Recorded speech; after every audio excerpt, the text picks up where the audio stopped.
Okay, we are live, man. We are live with guys. Welcome to the Bassin Magazine podcast. Bassin Magazine is the official magazine of the Weekend Angler. It is my distinct honor, on behalf of Bassin Magazine, me and Brad Ewell of Bassin Magazine, to have Eric Siddiqi, Thanks for having champion, me on. Thank you. champion. Why don't you tell them what tournament you just won, Eric? Just won the Bassmaster Kayak Series Championship on Richard B. Russell in Anderson, South Carolina. Woo! And guys, I just want to point out what Eric has displayed prominently to his right. Actually, it's my right, it's his left. Yeah. But wow, a blue trophy, just like Bassmaster Elite Series. They have blue trophies. Yeah. Right. I dreamed about holding this thing up for a long time. I couldn't even stand it the night before because our tournament finished on Thursday. We had to wait till Friday to find out what happened. I knew I was close. I knew I'd take the lead by a quarter inch before the board went off. And I could barely sleep thinking about holding that trophy up. They made you wait for a whole day?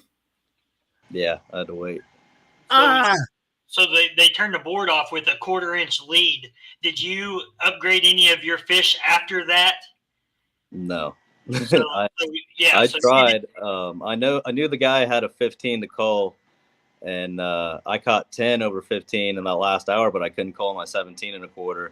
Yeah. So I never upgraded. I just assumed he had until it was really the round table that we did with Ike and Bassmaster when I overheard him talking about how hard it was to catch his 5 and how hard it was to get that 5th one, and he got his 5th one late and all that. And I was like, it sounds like he only got 5, and if he only got 5, then I got him.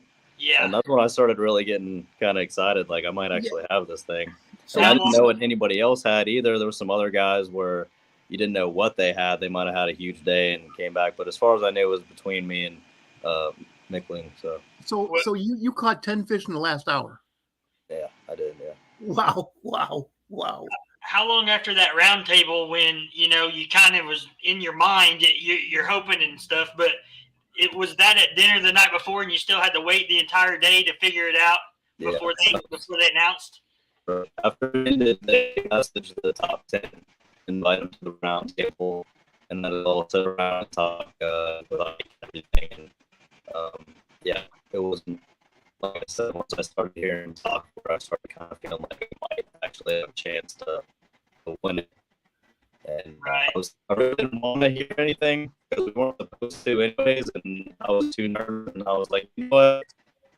At least I'll enjoy tonight. Then maybe I actually pull it off. If I didn't, that way I'll have one night where I could at least pretend like I did. So me and some buddies sat around and they helped take my mind off it, and we had a few beers and relaxed. So that helped. Great. Wow. That's a tough thing to do to a guy. Yeah, it was tough. It's tough enough having the leaderboard off an hour before, but man, I can't imagine waiting a day. Yeah, it wasn't easy. Yeah, that's great. I can't imagine that, Jeez. What was your mindset going in, knowing, hey, this guy's only got a 15, but I know you're fishing hard. You're fishing great if you're catching, that many fish in your last hour, but I've been there trying to upgrade that fish. I know that's not your first time either. What's your mindset on, trying to, even though you're catching fish, I mean, you can't control the size of that fish, but what's your mindset on doing that? Well, I've won tournaments before in that last, minute or two. So I fished hard all the way up to the end and had hope I was going to catch, a big upgrade there at the end. I just kept going with what I was doing. I knew the fish were, responding to what I was doing, and I was catching them pretty good. I upgraded right in that last hour. I couldn't upgrade that 17 and a quarter, but right before that, I upgraded my 15 with a 16 and a half, and I upgraded the 16 and a half with a 17 and 3/4.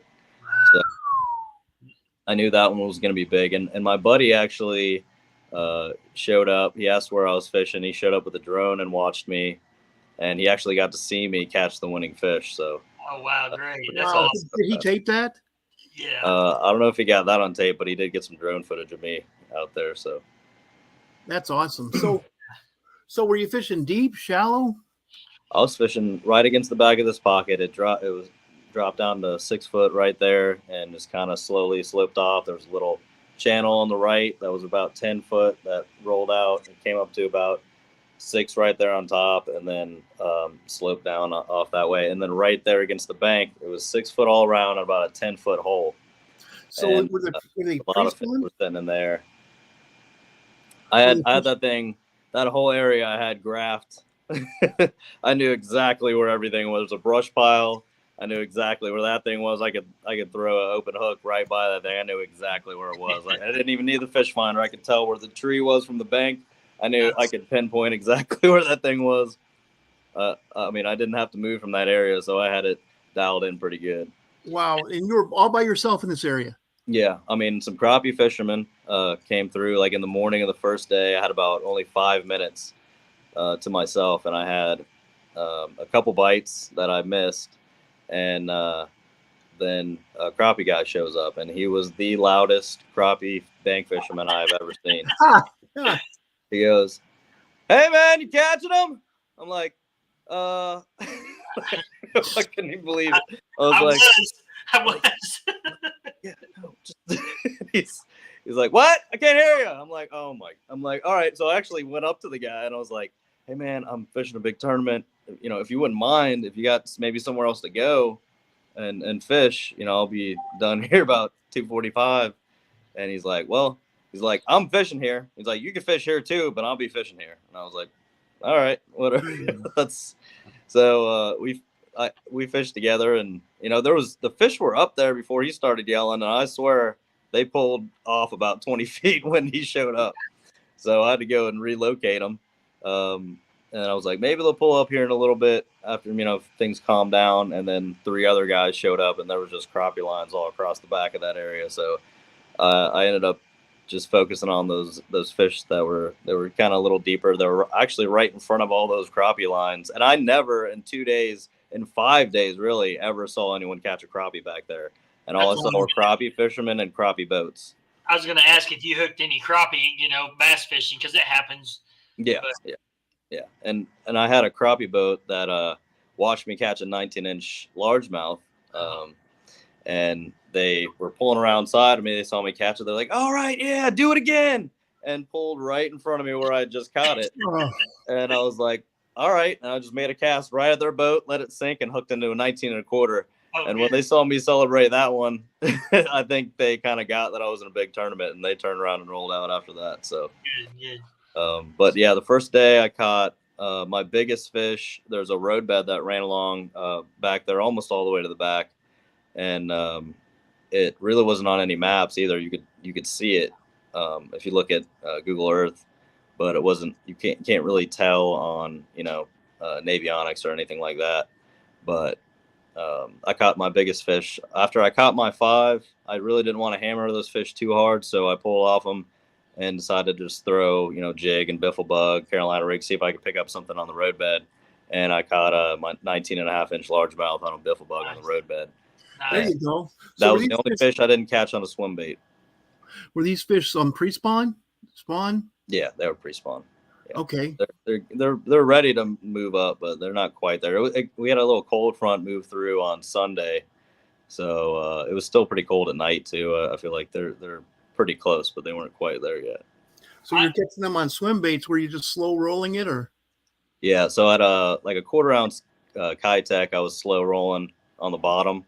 And if I saw anything bust, I had a diesel minnow Z-Man ready to go. And I caught actually my first fish on that in the morning of the first day when I saw it was like a 17.5 bust. So I had that thing ready to go. I was kind of trying to show them a couple of little different things, but the only thing I could get them to touch was the swim bait. In practice, I was able to get them to eat some slower things, chicken rig, Carolina rig, shaky head. They wouldn't touch it the 2 days of the tournament. It was only really. Wow. I'm unfamiliar with Bassmaster rules. I haven't fished any of their kayak series. Was there a cutoff for practice, or could you practice until the day? How'd that work? So practice started on Sunday. at daylight, and then went to Tuesday. It was 3 days of fishing. Tuesday at 2:00 it cut off. And you had to be off the water. Okay. By 2. And then the tournament was. Was Wednesday and Thursday. Okay. It was 6:45 to 2:45, I believe. So you had plenty of time to go and find these road beds and find that flat point. I had time. And fishes. honestly, I had a lot of areas that I wanted to look at, some different places. This was the first area I wanted to look at because it looked so different from anything else in the lake, and I really felt like it was going to set up well for things that I like to do. And so I started running that pattern. There was a bunch of ponds kind of cut off with riprap on the way back down this pocket. And I felt like there could be some underwater culverts or something that might hold some fish. And I didn't find big fish when I started off doing it, working my way back. And then found some good wood. Then I found the road bed. There was a good brush pile on the road bed on the first half of it. And I kept working my way back. And it was about a mile and a half from where I started to the very back. And when I got very back is when I started marking them. And when I saw them, I was like, these are set up like bass. But from what I know about this lake, these are some big marks to be bass. And I turned around and threw a shaky head and caught a 22.5-inch largemouth on the first cast. And then I threw back in there and caught one just under 21. And then I threw back in there and another one picked it up, and I just let him swim with it, waited for him to drop it. He drops it. I try to reel it in and another one eats it. And I was wow. man, what did I just find here? Yeah. So I was pretty excited all week. I went every day of practice. I never went anywhere else. I did move out of there and try to find some different, things maybe in the area I could fall back on, but I didn't find anything I liked enough that would make me leave those fish. So I ended up just going and checking on them every day. I was checking the weather. The wind looked like it was going to blow just right to keep, all that bait back in there and everything. So I just really didn't think the fish were going to go anywhere. And they stayed there for Sunday all the way through the last day of the tournament on Thursday. Geez, everything just kind of aligned for you for this. I mean, this sounds like it was meant to be. I mean, when you're due. That's what they say, And 99% I've had a lot of tournaments where I felt like I had the fish to win and stuff, and something would happen, something would break, something. And finally, everything went right. So I was waiting. I was like, what's going to go wrong? Something's going to go wrong. I don't know what it is. I was ready for it. You were on them. Your practice paid off. Your due diligence paid off, and you left them alone like you needed to, and went back and they were there and ready and waiting on you. Yeah, that wasn't easy to do either because that was my first tournament. In the off season, I tried to stay home with my boys and spend a lot of time with them and stuff because I know I'm gone a lot during the year when I'm traveling fishing tournaments. So I try to focus on them in the off season, and fishing kind of sucks in Cincinnati anyways. And I get to travel to some amazing places. I've fished here my whole life. I feel like if you catch fish here, you catch them anywhere. It's why a lot of good fishermen come from this area, I think. So. I was ready to catch them and I found those fish early. And I really, really wanted to catch them really bad, but I held off on them. Well, when you're shaking one off and another one eats it, it's hard. I mean, they're there at that point. That's great. Mm-hmm. So were these all largemouth bass? Did you catch any spotted bass? Largemouth and spots. So the first day, there was I think I had more largemouth. I was catching more largemouth, and the second day I feel like the largemouth kind of rolled out a little bit, and but those big spots stuck around. And so my big fish on the first day I believe was 19 and a quarter, 19.5-inch largemouth, and then on day 2 my 2 big ones were a 19 and 3/4 and 20 or 19 and 3/4 and a 20 and a quarter-inch spot. So yeah, I had a little mixed bag. Well, Eric, you got to tell me. So you're standing up there. You don't know if you won the tournament yet. And all of a sudden, the moment comes when they announce Eric Siddiqi. Was Dave Mercer up there doing it? No, it wasn't Dave. Oh. It's actually the first Bassmaster tournament they ever held. I made the stage. I was 4th. And I talked to Dave afterwards. I'm like, why don't you do our stuff? He's like, man, it's just really hard on my voice. And, already the days that I have to do the bass boat guys. So, that's the reason why I don't do it. Okay. Well, how did it feel to hold that trophy up over your head? I can't even express in words how good that felt. You just did. Yeah. Yeah. Has it set in yet? I mean, it's so new and so exciting. I know your adrenaline's pumping. I can hear it in your voice and your smile. I mean, I know you. I've talked to you personally, but I can see it. I just don't know if you realize that you're the champ. I mean, yes. Yeah. You're the champ. I've worked really hard and dreamed about this for a long time, so it's hard to even believe that it's real, really. Well, you earned it, man. You've been traveling around the country for years. Yeah. I've won a lot of tournaments, but yeah, not that big one, that really big one, You've been spending a lot of money. Now you just earned some. Yeah. Right. Yeah. It's got to be worth, going to bed and sleeping next to the trophy and waking up and it's there and, oh man, this isn't a dream. Yeah, right. That's exactly right. So how many years have you been fishing kayak bass tournaments? It's been, I'd say, about 8 years now. My first tournament I did some online stuff in 2015, and my first live tournament was the KBF on Toledo Bend. It was the last tournament of the year that they had in 2015, and then at that tournament I qualified. I actually had an Ascend FS 28T, threw that thing on the roof and drove down when I found out there were some live tournaments, and I fished the Toledo Bend tournament. We actually had a hurricane roll through on the second day. And it was nasty. It was really bad. I don't know if I was gonna make it through that day, but I still stuck it out. I had to pull that kayak off the water about 5 times and flip it over and drain it, take everything off just to keep from sinking. But I was just happy to be out there doing what I love, fishing a lake that I've always wanted to fish. That's one of the things that got me started doing this, is to get excuse to go fish all these lakes that I've always dreamed of fishing. Absolutely. It's hard to be like, I'll see you later, babe. I'm going to fish Gunnersville for a week. If there's no money on the line or something, Yeah. So that's one of the things that got me into it. But at that tournament, I qualified for the first KBF National Championship, and worked and bought my first Hobie before that tournament, and the rest is kind of history, I guess. I started winning tournaments. After first year or two, I worked hard at doing things that I wasn't necessarily good at, reading my fish finder and stuff. I really bank fished my whole life.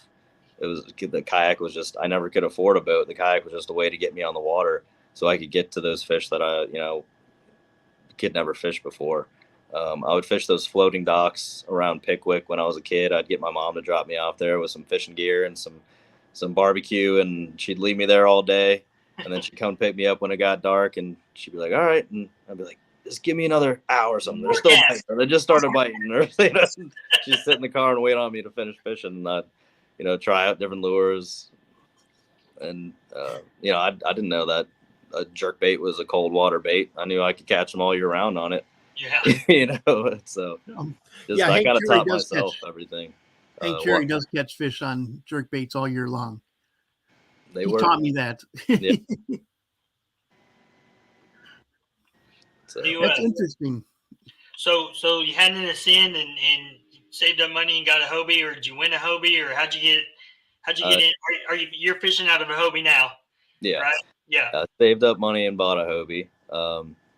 And then actually, I think a year or two in, I won an Outback at St. Clair Border City Classic tournament.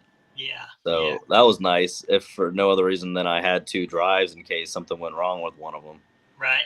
So, that helped, being on the road, having 2 drives. And I actually won that tournament my 3rd year fishing it. The second year I came in second, and my goal was to qualify for Hobie Worlds. When I started kayak fishing, that's the goal. And that second year, I ended up coming in second.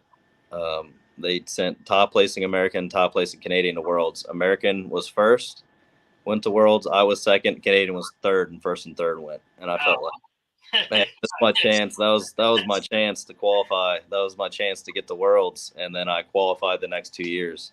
Wow. And when I went to Gold Coast, Australia, I was actually the only angler there that was already qualified to fish the next one. Oh, wow. Yeah. Wow. So Australia. Wow. What man, I don't know anything about Australia. What were you fishing for? A yellowtail Australian brim. Like a saltwater. Brim. It's Yeah. not a brim. They got like bony mouths. You use tiny, like 1/64th weights on little tiny hooks, and it was really different. I caught a lot of other fish than what we were going after in practice because I was trying to fish for them. Really, you can't set the hook on them, and you kind of just got to cast it out there in the right spot and let it sit there, and then you just reel them in when they eat it. So it was really different fishing for me. Did you catch any? I did, yeah. I caught some. There's let's see, I think I had 1 or 2 the first day. We only need 3, and I caught all 3 the second day. But it was a great time. I mean, hanging out with anglers across the world, that have that same passion as you do. There's really nothing like it. And Hobie puts on a great show. Yeah. They really take care of you. They don't. Nothing's little. I mean, it's a blowout. They do. Yeah. So you went to the exact other side of the world. Fish for a fish you've never even heard of before. That doesn't look like what it sounds its name is. Right. I'm trying to wrap my brain around this. With probably with equipment that you didn't have. Right. And really what I wanted to catch, I mean, I've always dreamed about going to Australia, but what I wanted to catch was a barramundi. Yes, that's what I was thinking. Ever since I watched Crocodile Dundee, and I remember watching him, taking the reporter out to the woods, showing him his boat, and he says he was just out fishing, and he was like crocodile hunting. So she pulls up some shells, like, "You were just fishing, right?" He goes, "Well, barramundi's a bloody big fish." So ever since then, I wanted to catch one. So I decided I was going to rent a kayak. I was going up to the Northern Territory, and I was going to get out there and catch a barramundi. And it's actually, it's a summertime fish. I was there in July, which is their winter because they're Southern Hemisphere. And I met a guy, a rod builder there, and he started telling me about, I started telling him about what I was planning on doing. And he goes, you can't do that. And I was like, why not? He's like, because you'll die. And I was like, what? I'll die? He's like, yeah, a crocodile will eat you if you do that. I was like, well, I fished around a lot of alligators and stuff in Florida and things. And he's like, they're not like alligators. They're like dinosaurs. They don't care that you're on a kayak. They'll sink that thing to eat you. Really? And I was like, so if I wouldn't have met you, I would have died. He goes, 100% you would have died. And I was like, wow. Okay, well, I'm glad I met you then. I was like, well, is there somewhere maybe I could go catch one and not die? And he tells me about this lake about 4 hours north. And he's like, but you're not going to catch one. It's not the time of year. And I was like, I don't really have great gear for them. I know you do. If you hook me up with some gear, I'll go catch one. He was like, no, you don't understand. You're not going to catch one right now. And I was like, so if you give me some gear, I'll catch one. And he goes, all right, come to the house. I'll give you what you need. I was like, all right. So I came over that night. We hung out till about 4 a.m. talking. He gave me some gear. I left out and drove up. I fished for, 7-8 hours. I ended up catching one. And I'm driving back, and he gives me a call, and he goes, well, how'd it go? I was like, I got one. He goes, you got one, mate. Like, yeah, I got one. He's like, that's incredible. I didn't want to tell you how bad it really is. Guys are going out for 2 weeks at a time just to catch one right now, and you go out and catch one. Like, I'm calling you the Magic Man from now on. That's incredible. You're the Magic Man. So if you ever see any of my posts where he says, you see a guy say the Magic Man strikes again or something like that, that's him. So, but, wow, yeah. That's awesome. You guys keep in touch. I mean, is it, you still have a friendship and yeah, for sure. Across the world. That's awesome. That's way cool. Yeah. He's offered to build me some rods and stuff. He makes some really, really cool stuff. That's awesome. Wow. So you got to catch the elusive barramundi during the worst time of the year to catch him. Right. That's really cool. That's a good story. So you were in a kayak. No, I was fishing from the bank, actually, down by the dam of this lake. Yeah. I live in southern Louisiana, and I always hear stories about people fishing from the bank and alligators running up and getting them. Yeah. Crocodiles are just meaner. I didn't see any up Well, there. it's the That crocodiles was you his can't see. advice place to go, so that's where I went. But it's the crocodiles you can't see. That's Right. Yeah. But obviously they didn't get you. I'm glad they didn't get you because man, it's a thrill having you on the show, man. Yeah. Uh-oh. Oh. Well, you know what, Brad? We'll get him back. He might. We had him for 25 minutes, even if we don't. Yeah. 25 minutes. His phone fell once. It might. I mean, I have my phones on props and holding up, so I can't believe that they haven't fallen. I'm trying not to shake them. He might be right back. So. Well, man, that was a great story. Yeah, that was amazing. I didn't know any of that. There he is. There he is. We got him back, man. Sorry about that. You're good. We figured your phone fell or something like that. Let's see if I can get it right. Does that work? There we go. Right back to how he was. Yeah. I forgot to put my phone on Do Not Disturb. Do not disturb so somebody calls you. Yeah, I've been getting a few phone calls lately. I bet you have. I bet so. So we heard you practice. We heard your research story on how you went and did it, and it worked out. You had to wait a day to find out. Do you have you want to throw some sponsor names out there?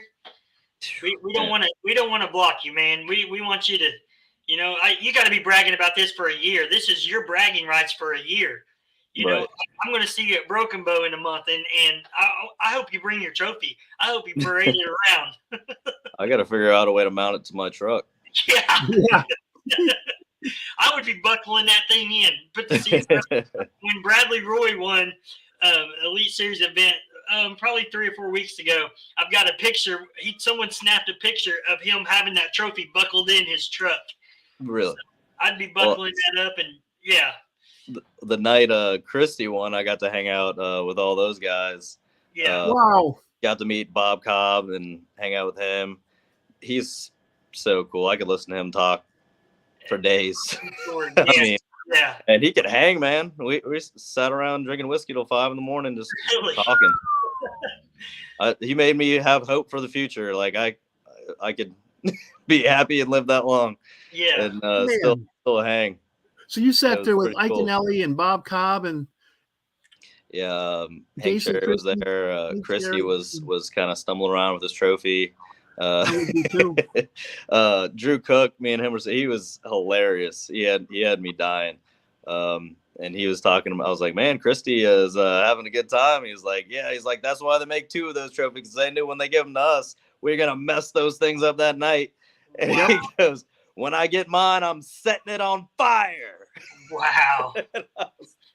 All right, that's awesome. You go ahead and do that. They had me going, man. It was a great time.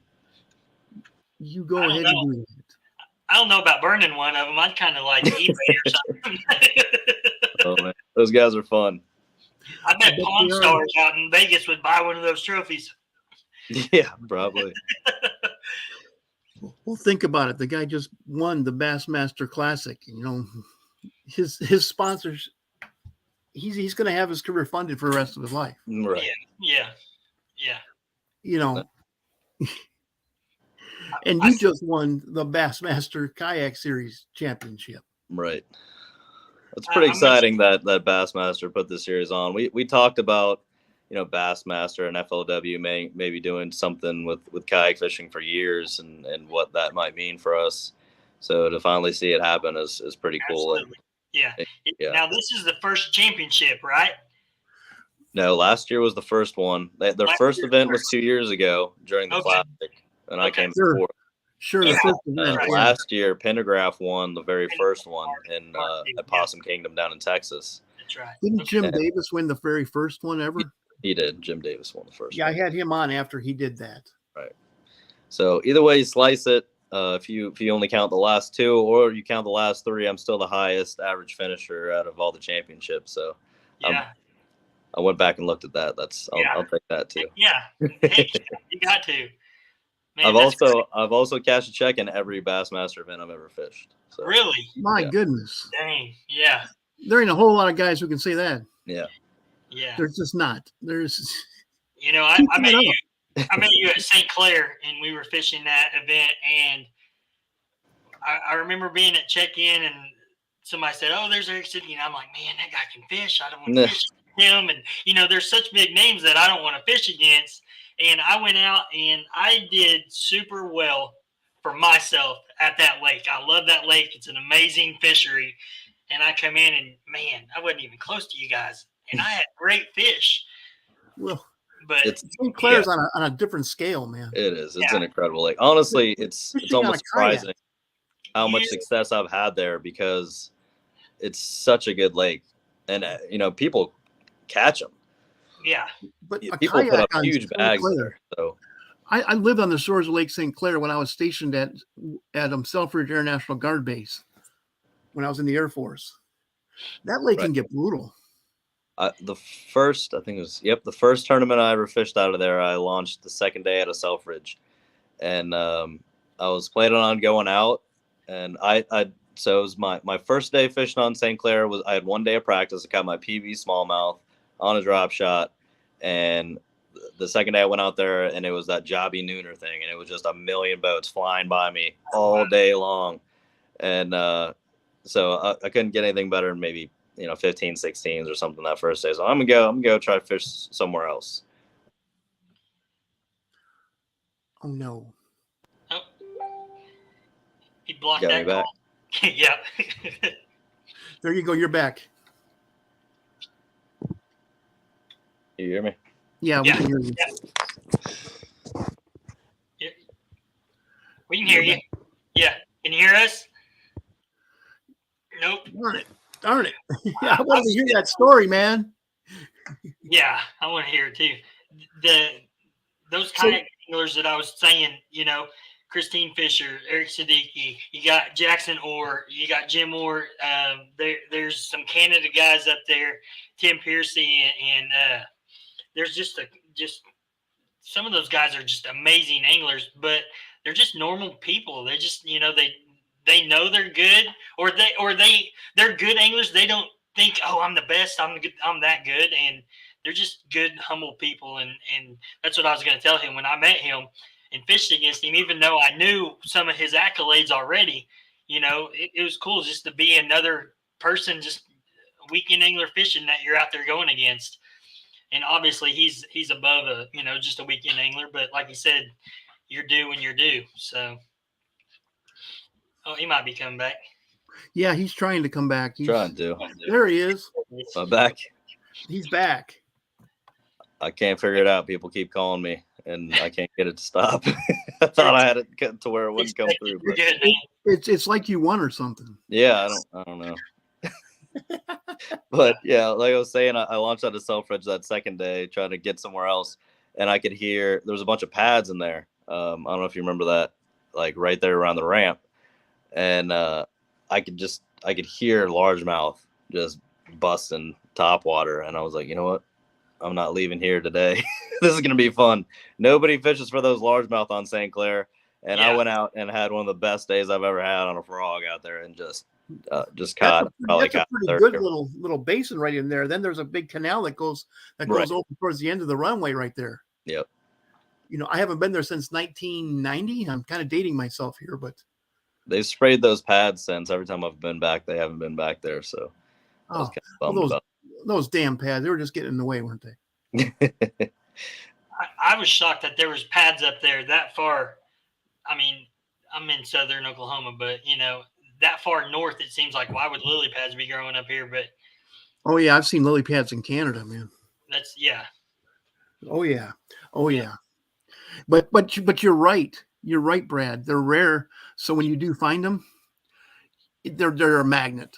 Yeah, Richard Offner said, "Get out of the pads. You're not going to win on largemouth on this lake. Go find a smallmouth." It was still fun. I was already out of it. If you don't put up at least 90 inches or more on the first day, you might as well go largemouth fishing. Right. Well, look what Brock Mosley did up in New York a couple years ago. He came in third in the Elite Series, fishing largemouth in New York. Yeah, I can see that.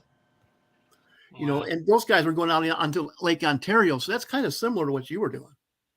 Yeah. Fishing largemouth in a smallmouth fishery.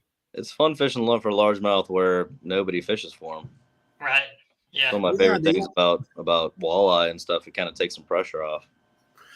They don't have short jaws like all of the smallmouth. Right. Man. Well, would you like to do some shout outs? Yeah. Man, I had it all planned out when I was getting up on that Bassmaster stage, and they're like, you got to run through them quick. I was like, all right. Let me give a shout out to Dakota Lithium. They've always taken care of me, and they've handled my lodging for a couple years now, which is a huge deal for me. And I don't have to worry about power on or off the water anymore. So that's a huge advantage. Fishing online has been with me for a long time, ever since I started ordering from them, and I always got my orders fast, and now they've taken care of me for years. And it's like at this tournament, there was 8 guys waiting for a package to show up, and mine was the only one. Fishing online showed up. So it happens a lot. Like, I don't know what it is about their shipping, but they're awesome. If you need something last minute, I'd check them out first. That'd be my advice. And Torpedo, they take care of me. Also, like, I wouldn't have been, if I hadn't had my Torpedo on the back, I would have lost time in the morning, and I wouldn't have won this tournament, So huge shout out to them. Yak Attack. I've used the same landing net for 7 years. Wow. And, I had every intention to get up there on that Bassmaster stage and say that my net has landed more fish than the Gordon's Fisherman. I was I was all ready for that. Buck and Bass is a new sponsor. They've got to make a great rain suit. I think that thing's probably going to end up being like the standard for kayak fishermen. So that's pretty exciting. St. Croix rods, I've used their rods for a long time, and they're coming on as a new sponsor. So that's exciting. I actually have a video of me catching a 25.5-inch largemouth with a Legend from 3 or 4 years ago. So that's pretty cool. So Yak Power, my Yak Power lights and the whole 8-channel switching system I run, I don't have to worry about anything going wrong anymore. So I mean, I can't tell you especially when I first started and I was doing the wiring. Yeah. I was just happy when my fish finder would turn on in the morning. I was never sure, but yeah. So, man, there's so many sponsors I need to thank. And there's going to be so many more. You're going to get so many more now. Yeah, so many. Man, Mainstream Outdoors is taking care of me up in Michigan. If you're up that way, go check them out. They're a good group of guys up there. Power pole. Actually had my power pole stolen off the back at the Bassmaster in Texas last year. But I don't blame them. That's a good thing that they were back ordered 3 months. I felt like whoever took it knew that, I'm sorry. Man, I just, there's so many sponsors that take care of me. Hobie. It's so hard. Hobie's actually never been a sponsor of mine. I pay out of pocket for my stuff, but I'm hoping that'll change pretty soon, because I've always used the Hobie. I feel like it gives me the best chance to win, and that's really what it's all about for me. So right. That's why I use the Hobie. Any line, any reels? Not yet. I'm working on that. I do use. I mean, I don't care to say I've always used Sunline. Ever since I pulled a 11.4 out of a brush pile with 8-pound Sunline sniper, I've never used anything else. Yeah, for sure. I mean, I've watched you talk several different stages, and I've never heard you say, "Oh, I lost a fish. I broke one off. I broke it off." And I'm sure you broke fish off, but people have reasons. You've never said, "Oh, I broke my fish off." Yeah, no, I'm careful about that. I retie constantly. I check my leaders constantly, retie my leaders constantly. As soon as the FG knot came out, I worked and worked and worked to learn how to tie that thing. I probably tied faster than I used to tie Alberto. I could probably tie the FG faster than that. I tied one on the water day one. I had a nick in the middle of my line, cut it off, and retied the FG I was like, I'm not taking any chances. The Right. the whole way out the second day in the morning, I just said, fish clean, fish clean, fish clean, because I knew I couldn't lose any. And those spots are mean. You have to be on it. You have to have your drag set right and everything, especially when I was using some lighter hooks and some stuff. I mean, and it's not easy when you got that fish and it was pretty clear water. I could see them, and just having to take your time with them when you just want to net them right now, not forcing them in. That's not easy to do either, So I fished clean. I didn't lose any fish, Good. and I said it when I got off the water. No matter what happens, I've fished as well as I could have. I didn't lose any fish, and so there's nothing else I could have done. So even if I hadn't won, I was prepared. I did everything I could. Yeah. Well, that's awesome, Eric. That's awesome. I just, from the bottom of my heart, just want to say congratulations. Thank you. Do we have any questions that came through? No, I don't. I know people are on and watching. I've got 1,000 likes over here, but I can't read the comments, so I just didn't know if people came on StreamYard and asked also. So no, I think they're going to your place. So good. Well, man, it was definitely an honor, Eric. It was an honor. Congratulations. We're going to be following you from now on. I appreciate that. Yeah. And, you just remember you have a couple of big supporters here. I'll try to get some more wins for you this year then. Thank you. That'd be great. Yeah. Leave Broken Bow, okay? Leave Broken Bow. I'd like to win down there. I didn't get to fish Broken Bow last year, so that should be it. Yeah. Man, it filled up fast. Man, all of them have. I mean, they all have. I've signed up for all of them, so far. I figured Chick will probably be like, you better be sitting there waiting for it to open up and sign up. Giants, people like fishing Chick. Mm-hmm. Yeah. That's not too far away from your house. Yeah, that's one of my favorite places to fish. Anywhere on the Tennessee River, really, I really like to fish. Absolutely. In the scheme of fishing, that's a hop, skip, and a jump for you. Yeah, that's one good thing. Cincinnati's a tough place to be a fisherman. It's a really good place to be a tournament fisherman because it's so central to everything. It's like 5 hours to St. Clair, 5 hours to Kentucky Lake, 5 hours to Guntersville, 5 hours. Yeah, nobody wants to fish the Ohio River for bass. No. I think they did that a few times for the Bassmaster. That was some of the lowest weights ever weighed in was the Ohio River. It's not easy to fish. And I've had a couple friends fish the BFL there. They're like, why do we do this? Don't do that to yourself. Right.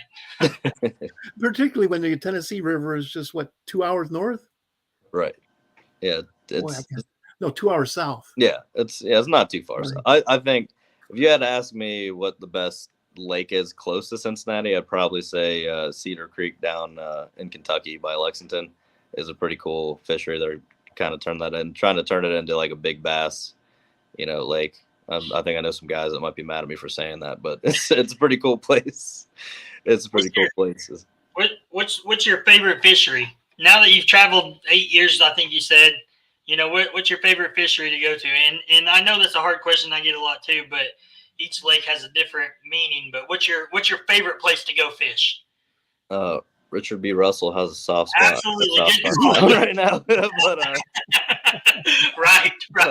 You know how many people's going to be looking for a brush pile now? Yeah. I've always loved Pickwick Lake. That's where I taught myself to bass fish. So that place is awesome. You can almost do anything you want to there too, and you go after large mouth. It's a really cool place. No matter what you want to do, it's there on Pickwick. I love that lake. It's really cool. So dang long. You can actually, there can be 300 people in 300 boats in a tournament. You can't get away from them, but at least you're not going to be fishing in a huge pack. Yeah, you can do anything you want there. I feel like it's a cool place, and it's close. My mom's side of the family's from there, so it feels like going to my second home whenever I go down there. Man, yeah. Cool. Well, Eric, I'd like to thank you so much for coming on and sharing your experience with our viewers here on the Bassin Magazine podcast, the official magazine of the Weekend Angler. Heck yeah, Thanks for having me on. It was a pleasure. Yeah, congratulations again. Thank you. And also, I'd like to thank Brad again for coming up with the idea. Him and David Swinside. Yep. For this podcast. It's an unspeakable honor. I feel like I just won a major tournament just being able to do this podcast. Thank you. Well, outdoor communicator, this is a big deal, you know. Yeah. I'm excited for you, Eric. Way to go. Yes. If I could high five you, man, I would. I will in a month. I'll see you soon, I'm sure. Yeah. And also, I'd like to thank everybody for tuning in to the Bassin Magazine podcast and having none other than Eric Siddiqi. Thanks, guys. And thanks to everyone else for all the support and all the phone calls and messages and everything. It means everything to me, you know, to have the respect of the community I've, you know, come to love over the past, you know, 8 years. It's like family, you know, away from my family. That's why it's one of the things that keeps me doing this. Yeah. Well, thank you very much. And with that, I'm going to say good night to everybody. Thank you again, Eric, and thank you, Brad. Thank you, guys. Thanks, Congrats, guys. Eric. See you. Thank you.